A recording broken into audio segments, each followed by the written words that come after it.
Ivan eyongezzayo okuwulira omusango okuvunaanibwa munnamawulire Henry Anthony Mukose owa Alternative Digital Talk Channel okutuusa omwezi ogujja. Omulamuzi okwongezaayo omusango guno kiddiridde omuwabi wa gavumenti John Paul okutegeeza nti omusango guno gubadde gwakuulirwa kyokka nga talina bajulizi era n'asaba gwongezebweyo. Mu kwanukula munnamateeka w'omuvunaanwa Katoto Musiima ategeezezza nti talina buzibu na kwongezaayo musango wabula n'asaba oludda oluwaabi okubawa ebikwata ku bajulizi baabwe nga kw'otadde okubayita okujja mu kkooti. Ekiddiridde ye mulamuzi Maroba Ivan okulagira oludda oluwaabi okulaba nga luwa oludda oluwawaabirwa ebikwata ku musango guno n'okuleeta abajulizi. Henry Anthony Mukose avunaanibwa emisango ebiri nga gyakubikamuka omukulembeze w'eggwanga Janet Kataha Museveni ng'ayita ku mikutu migattabantu wabula ng'emisango gino yagyegaana era ng'ennaku z'omwezi 5 omwezi guno yateebwa ku kakalu ka kkooti.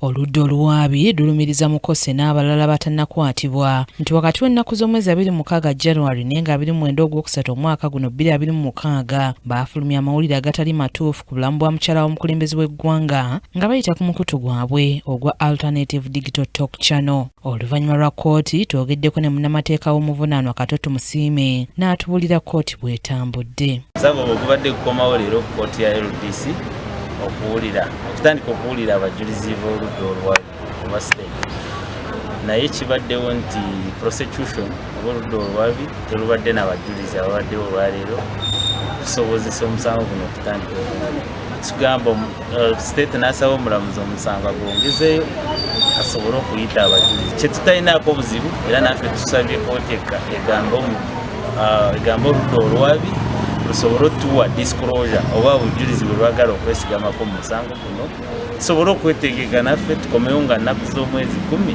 ogw'omukaaga tusobole otandika okuwuliza ku makosa ffe tuli beetegefu kyonna ekinajja omujulizi yenna gwe banaaleeta tujja mubuuza ebibuuzo era tugende n'omu maaso kubanga tusuubira nti omuntu waffe talina musango. Kkooti eyongezaayo okuwulira omusango guno okutuusa nga 10 omwezi ogw'omukaaga omwaka guno. Anet Nakaibaale yakusakidde eggulire lino ku KTV Amalindirire.